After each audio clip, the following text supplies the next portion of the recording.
أعوذ بالله من الشيطان الرجيم. بسم الله الرحمن الرحيم. السلام عليكم ورحمة الله وبركاته. الحمد لله الذي أخرجنا من الظلمات إلى النور. أشهد أن لا إله إلا الله وحده لا شريك له.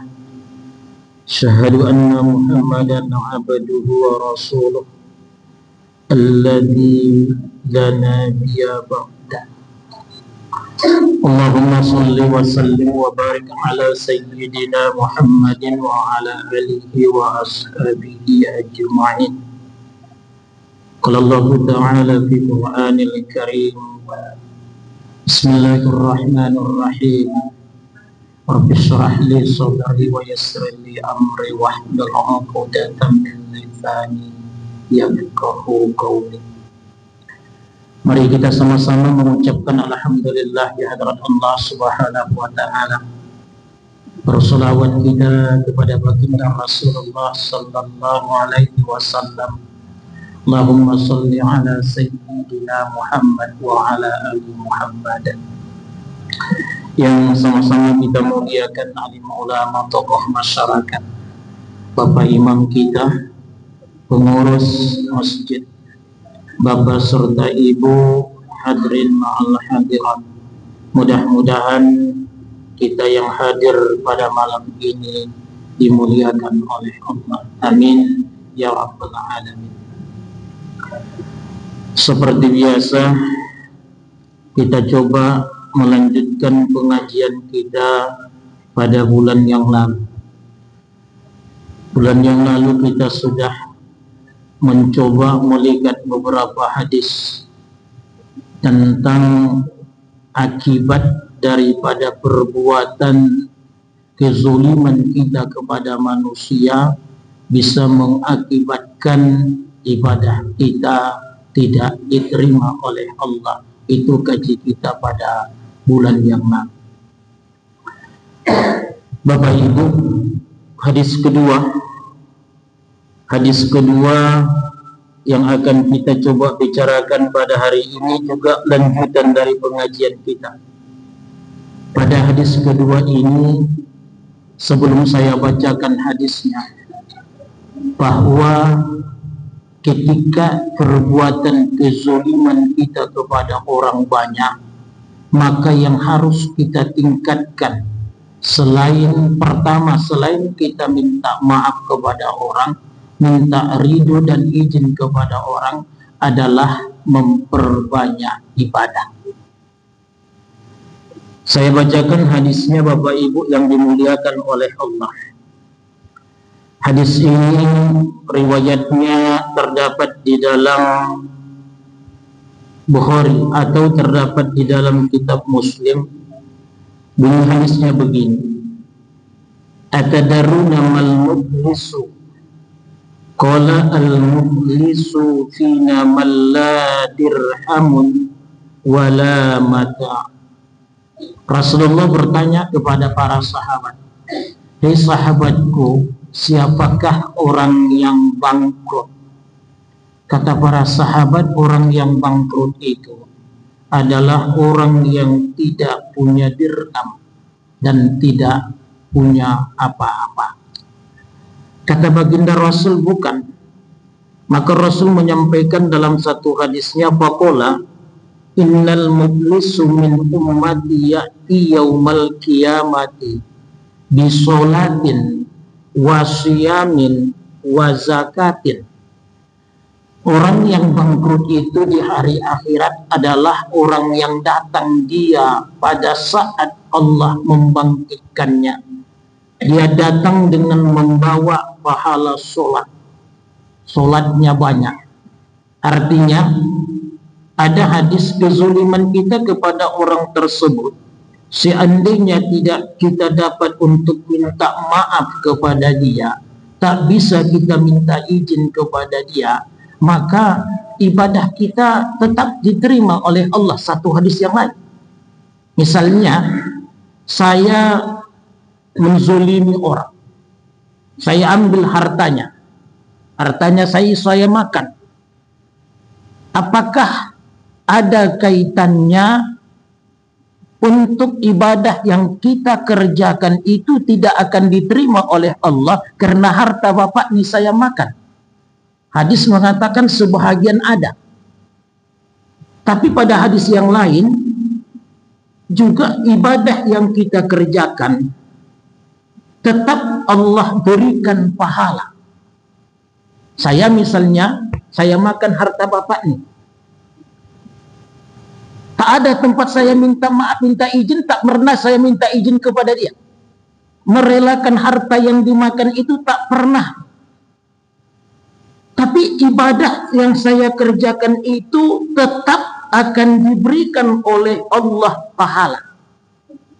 Dengan arti kata, kezoliman kita di dunia ini kepada orang lain, hadis mengatakan akan kita bayar besok dengan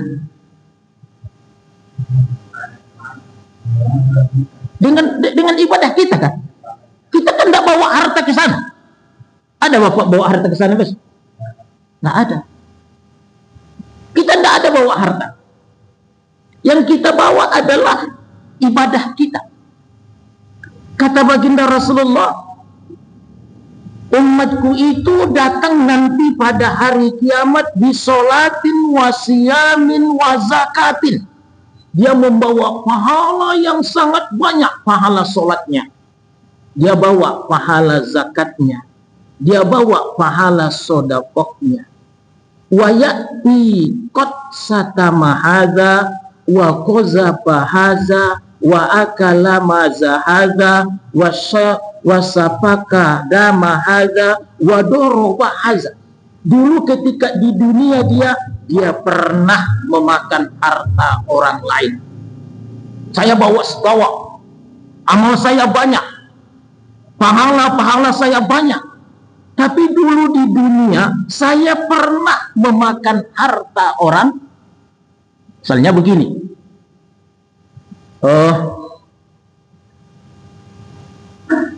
bapak punya hak di sini. Tak maaf dulu, minta maaf saya. Bapak tuh datang sama saya, Pak, saya mohon Pak, saya kasih Bapak amplop, tolong titipkan ini kepada anak yatim. Di amplop itu tak dibuat Bapak itu berapa jumlahnya, karena dia percaya dengan saya. Begitu amplop itu saya bawa, saya buka, yang menerima kan saya sendiri. Isinya 5 juta. Saya ambil 1 juta. Saya makan harta siapa? Anak yatim. Kalau ada anak yatim di tempat saya itu 30 orang. Kira-kira berapa orang yang saya makan haknya? Hah? Berapa orang, Pak? 30 orang. Besok yang 30 orang itu nuntutkah mereka? Hah? Nah, kenapa tidak, Pak? Hah? Dia tidak tahu. Ada enggak yang tahu, Pak? Catatannya ada kok, Pak. Ada tukang catat, Pak? Ada. Tukang catat itu udah Bapak kasih misalnya, malaikat sebelah kiri, ini duit 500.000 jangan catat. Ya apa kata malaikat tuh? Mau dia?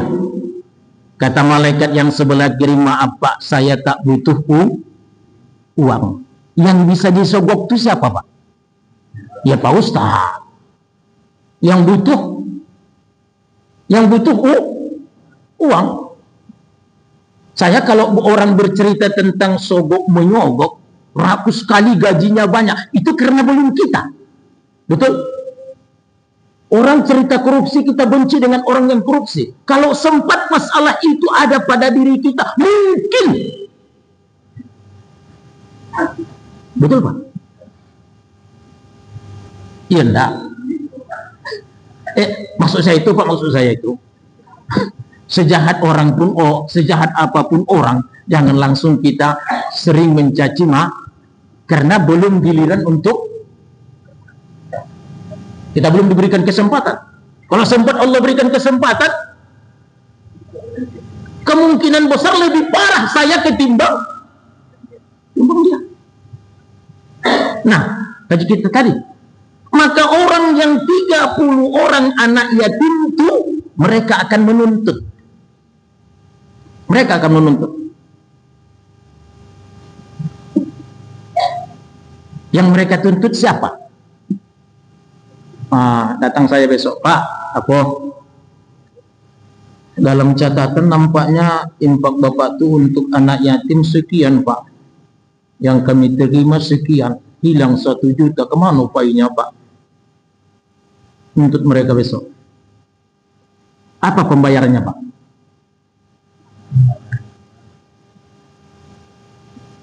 Kita bayar dengan uang. Tidak ada uang kita. Pembayarnya adalah fayu'tu hadza min hasanatihi. Kebaikan kita, hasanah kita, pahala kita akan diberikan kepada orang itu. 30 orang berikan pahala saya. Datang lagi di sana. Saya jualan di pasar. Kembali saya ulang. Begitu saya menimbang, tiap hari saya buat. Orang minta 1 kilo 10 on, saya buat 9 on. 9 yang 1 on lagi itu kemana payahnya, Pak?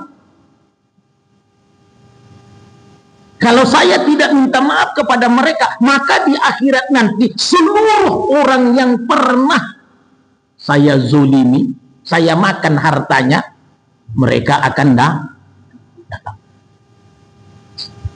Tak maaf. Sampai-sampai ulama kita menjelaskan begini.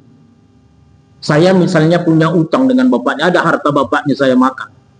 Dahulu, waktu saya sekarang saya kaya, mau saya bayar nih. Saya cari bapak tidak ada pernah bertemu. Saya cari keluarganya, tidak juga tahu saya. Tapi niat membayar sudah ada. Gimana caranya, Pak?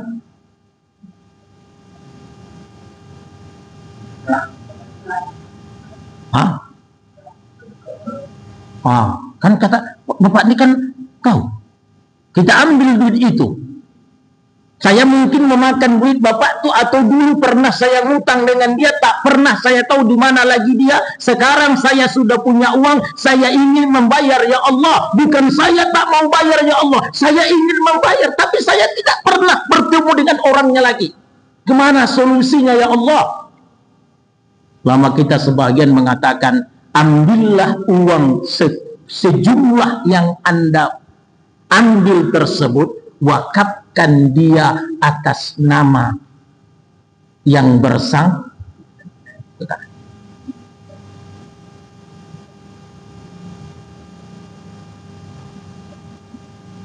Misalnya, Bapak, kita nyewa rumah, ya, rumah tak itu kita pakai 3 bulan tak dibayar, itu kira utang atau tidak? Bu, utang. Dunia akhirat itu utang kita. Dulu saya, ya Allah, tak sanggup membayarnya karena saya miskin. Sekarang alhamdulillah anak saya sudah berhasil, saya bayar ini, tapi orangnya tidak ada lagi, sudah pindah dia. Bagaimana caranya, ya Allah? Saya ambil jumlah utang saya itu, saya wakafkan atas nama dia. Bu, niatkan aja bayar utang ibu, Bu, walaupun tidak ingat namanya. Tapi yang pasti ibu merasa punya utang. Apa, Pak? Tunggu dulu, Pak. Jangan langsung Bapak lunas-lunas saja. 1 1 tahun kemudian berangkat ibu umroh, bertemu ketika sama-sama mengerjakan umroh. Iko bapak ke tempat saya berutang dulu ya. Apa yang mesti saya selesaikan dulu? Umroh saya atau hubungan saya dengan dia? Hubungan saya dengan bapak dulu. Assalamualaikum Pak. Waalaikumsalam. Alhamdulillah kita bertemu di sini. 20 tahun yang lalu saya pernah menyewa rumah bapak waktu bapak masih kerja di Pekanbaru. Tapi ibu sudah pensiun bapak pulang ke Jawa. Saya tak tahu di mana alamat bapak. Hari ini Allah pertemukan kita. Uang utang sewa rumah saya bapak tuh sudah saya wakafkan atas nama bapak. Sampaikan kepada dia. Kalau kata bapak tuh, alhamdulillah, terima kasih sudah kamu wakafkan, berarti selesai. Tapi kalau bapak tuh bilang, saya tak pernah niat mewakafkan itu Pak. Gimana caranya Bu? Masih berutangkah kita? Masih. Kita bayar di situ. Kalau ada uang. Kalau tak ada uang, ya minta alamatnya. Kira-kira wakaf yang diwakafkan dulu atas nama orang tersebut, kembali Allah balik nama. Bukan main. Kalau di dunia ini kita beli Honda orang, balik nama. Di akhirat besok Allah balik nama, dibalik nama oleh Allah. Bukan lagi atas nama bapak tuh, wakaf itu bukan atas nama bapak tuh, tapi wakaf itu atas nama kita. Kita tetap punya utang kepada beliau. Maaf Pak, adakah keadaan ini pada diri kita pernah?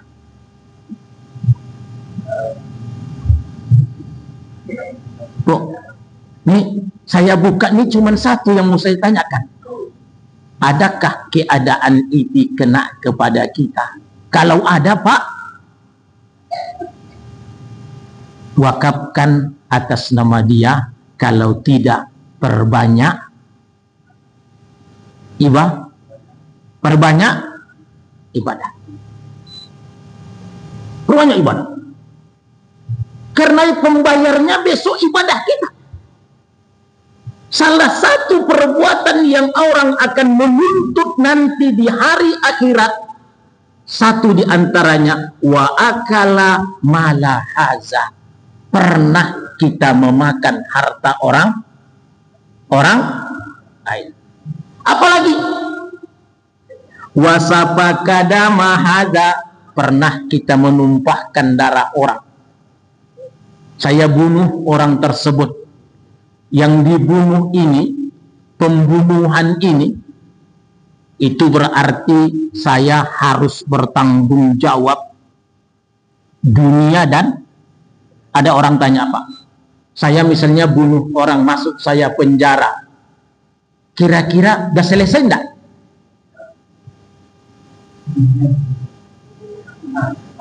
Penjara saya Pak, seumur hidup saya penjara. Kira-kira dosa saya, perbuatan saya yang membunuh orang tersebut sudah selesaikah dengan penjara itu? Jangan harap. Penjara itu hukuman apa? Hukuman dunia. Akhirat belum.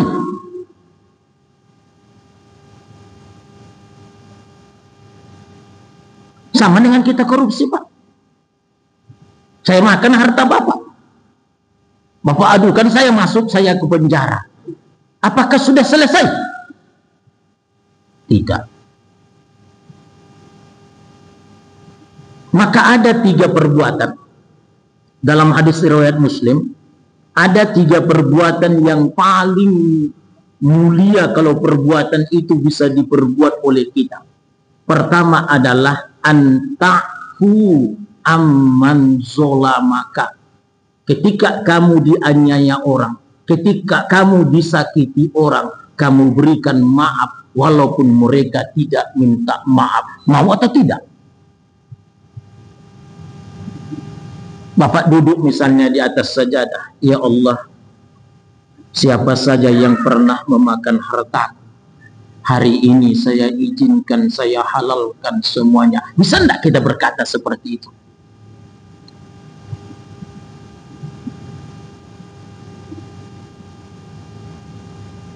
Mungkin susah ya Pak. Paling-paling yang sering kita bilang apa? Tak dapat balasannya di dunia. Ada enggak orang bilang seperti itu? Ada atau tidak? Ada.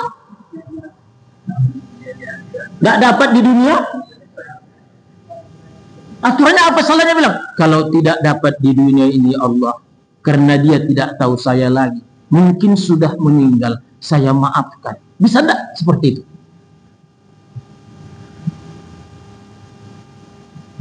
Bapak tetap tunggu di akhirat.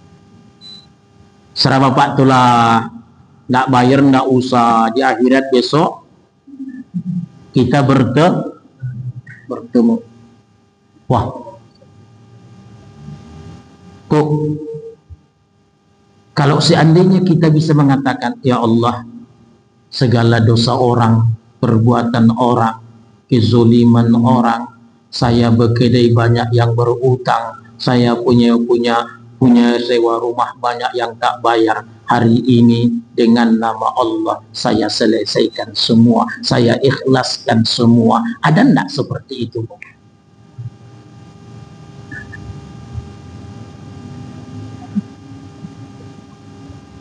Tetap kita menunggu di akhirat.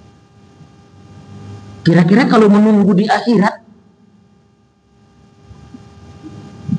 subhanallah. Nah, ini satu.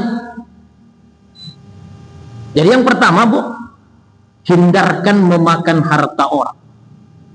Yang kedua, hindarkan menumpahkan darah orang. Yang ketiga, wadoro bahaza, pernah kita memukul orang. Ini yang kita takutkan satu, Pak. Saya dulu ketika jadi mahasiswa dulu, waktu ospek tuh, bukan main senior saya. Kadang saya ditendang. Ya, Bu. Apa kita bilang, Pak?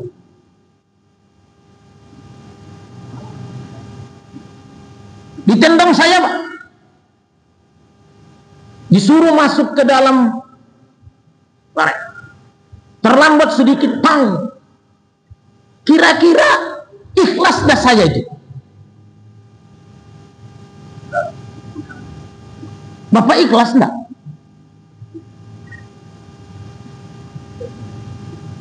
Maksudnya apa? Maksudnya apa? Ada kecenderungan kita. Ketika kita di atas, kita sering menindas ke bawah. Bu ibu misalnya, ibu punya pembantu ibu nih, jangan sering ditampar, Bu. Kalau ibu tampar dia, tunggu besok. Bu, Rasulullah ketika beliau akan kembali kepada Allah, dia berpidato. Ketika dia sakit, apa pidatonya? Saya ini adalah pemimpin bagi kamu. Saya adalah Rasul bagi kamu. Barang siapa yang pernah saya zulimi, saya makan hartanya, atau saya sakiti tubuhnya, silahkan dia berdiri kisos saya sebelum saya dihukum oleh Allah. Ada enggak yang berdiri, Bu?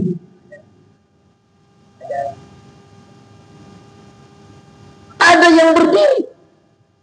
Ketika dia berdiri, kira-kira sahabat Nabi menangis semua atau tidak? Marah. Masa cuma dipukul tak bisa kamu maafkan? Tak bisa, kata beliau. Kalau bukan karena 3 kali ya Rasulullah kau ulang kata-kata ini, saya tidak akan pernah berdiri. Tapi sudah 3 kali kau ulang kata-kata ini, saya berdiri. Apakah engkau sengaja atau tidak? ketika engkau mencambuk kudamu, kena paha saya dengan cambukanmu. Kata baginda Rasul, saya tidak akan berbuat kesengajaan. Kalau begitu, disuruh Bilal untuk mengambil cambuknya. Kata laki-laki itu, apa kata dia, Bu? Ya Rasulullah, ketika itu saya tidak punya pakaian, tolong buka pakaian. Itu yang diperbuat oleh Rasul. Hanya di peperangan Rasul malah memukul laju kudanya, terkena orang lain, bukan disengaja, terkena orang lain, tetap.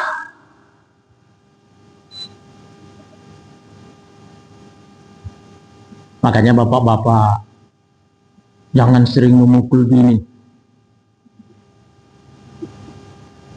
Pak, jangan pukul bini. Nanti di akhirat bapak tidak jadi masuk surga. Hah? Sama aja. Mau bini yang memukul suami, suami yang memukul bini, kira-kira besok ada tidak pertanggungjawaban? Pukul memukul, Pak, pukul memukul.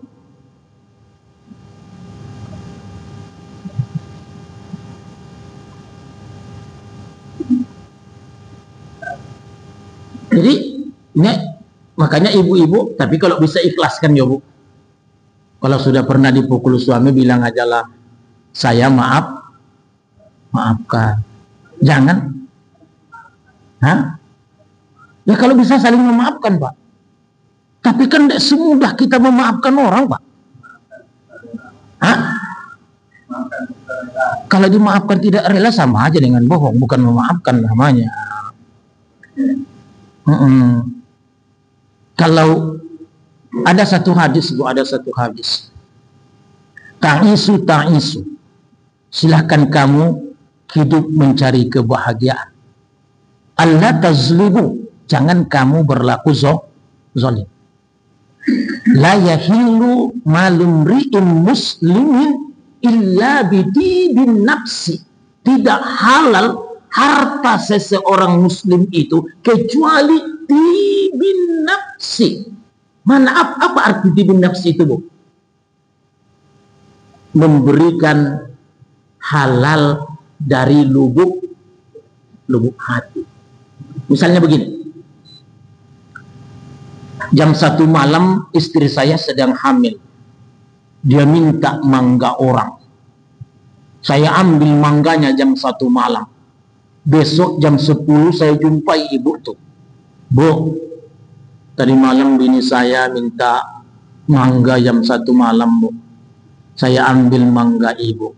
Kata ibu tuh, sudah dimakan oleh bini saya minta halalkan. Apa kata ibu? Saya halalkan karena bapak sudah memakannya. Kira-kira dari lubuk hati atau tidak tuh? Bu, boleh enggak kita makan dulu baru kita minta halalkan? Harta orang tuh kita makan dulu baru kita minta halalkan. Boleh atau tidak? Bukan seperti itu. Undang di belakang bapak nih. Saya halalkan mangga itu karena sudah dimakan. Kira-kira halalnya itu dari lubuk hati dia atau tidak? Tidak. Pak, tidak. Kalau begitu, sudah halalkah itu dunia akhirat? Belum.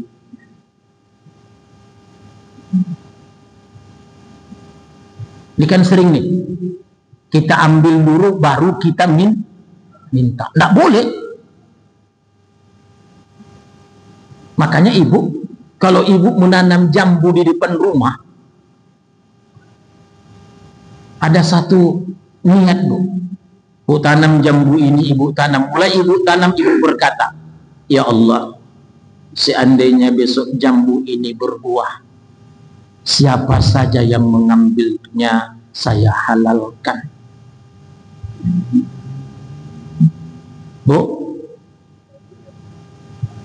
Tapi boleh enggak kira-kira kata-kata ini kita ungkapkan dengan orang? Boleh? Kurasa tak usah diungkapkan.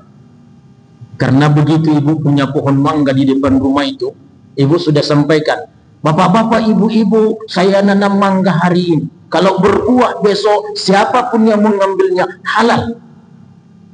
Bahkan saya, Bu, saya bawa kantong, saya bawa karung. Kira-kira marah atau tidak? Marah atau tidak? Kenapa marah? Tapi sudah ibu halalkan.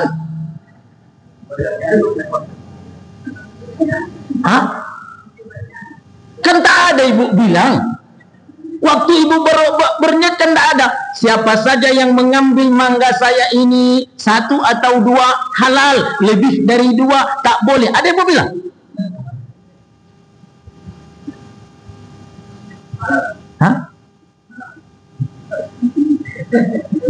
Pak, yang halal? Apanya, Pak? Enggak. Bapak yang punya pohon mangga itu kira-kira begitu datang dia bawa buahnya apa bapak bilang?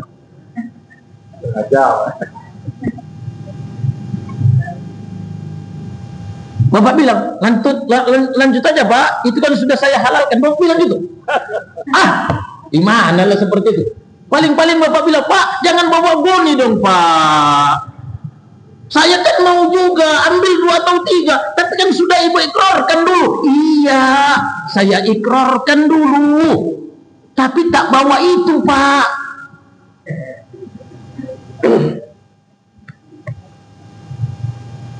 Bu, tahu maksud agama itu? Kalau kita tanam dia di pinggir jalan, bagaimanapun akan diambil.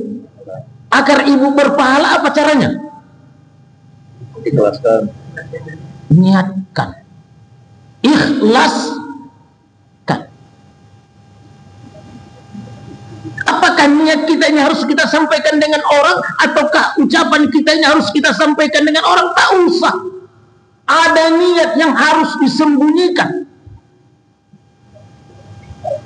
Karena kalau niat itu kita jelaskan dengan orang, terjadi perbedaan niat kita dengan apa yang diperbuat oleh orang lain. Mungkin rusaklah ibadah kita. Misalnya, Pak, Bapak ngisi bakul masjid, niat untuk wakaf. Nggak jadi wakaf di bawah Bapak tuh. Uang Bapak tuh habis saya wirid, dimasukkannya ke amplop, dikasihkan dengan saya. Kira-kira wakaf atau sedekah?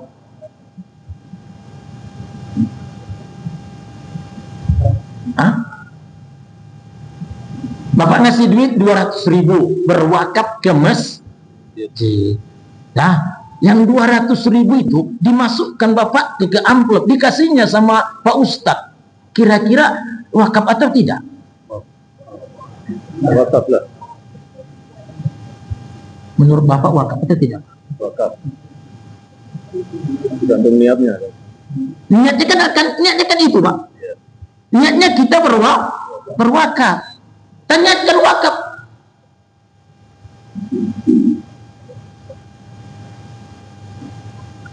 Kadang-kadang tidak lagi dilengketkan oleh orang lagi. Karena sajadah sudah ada, perlengkapan fasilitas sudah cukup, tak mungkin lagi ditambah lagi dengan sajadah yang lain, dialihkan oleh pengurus, maka wakaf Bapak itu sudah ikrar berwakaf. Jangan nanti Bapak tanya, Pak, wakaf saya itu jadi tidak Bapak buat. Jangan begitu.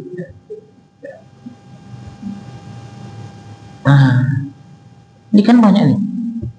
Jadi kalau Bapak ingin berwakaf, benar-benar berwakaf, salah satunya bukan dengan uang. Kalau sekarang kan ada wakaf uang. Wakaf uang itu bisa saja dibelikan orang kepada bahan. Bisa saja dipakai untuk kemaslahatan masjid. Nah ini, ibu-ibu yang dimuliakan oleh Allah. Kita kembali kepada gaji kita tadi. Memukul orang. ada pertanggungjawaban. Yang kedua, menuduh orang. Wa qazafa haza. Pernah kita menuduh orang. Orang yang kita tuduh itu tidak berbuat apa-apa. Nanti di akhirat dia akan minta pertanggungjawaban kita. Maka jangan sering menuduh orang. Sekali-kali aja. Saya misalnya datang ke rumah Bapak.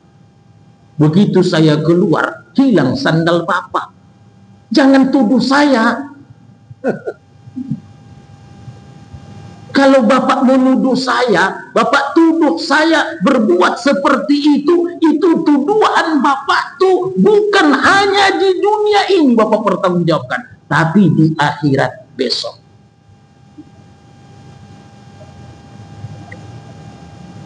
Jangan tuduh. Berusaha kita jangan menuduh orang. Lalu yang datang menuduh terdakwa dan Apanya, Pak? Dia menjalankan undang-undang. Dia menuduh orang gitu kan.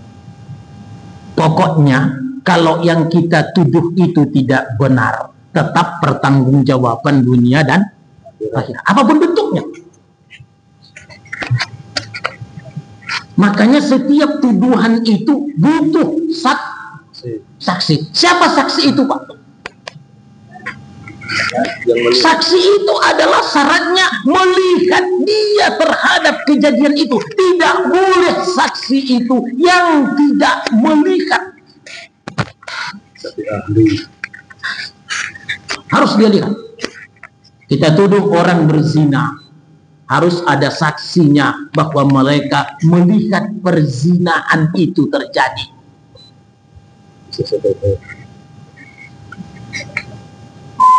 Alhamdulillah. Assalamualaikum warahmatullahi wabarakatuh. Waalaikumsalam.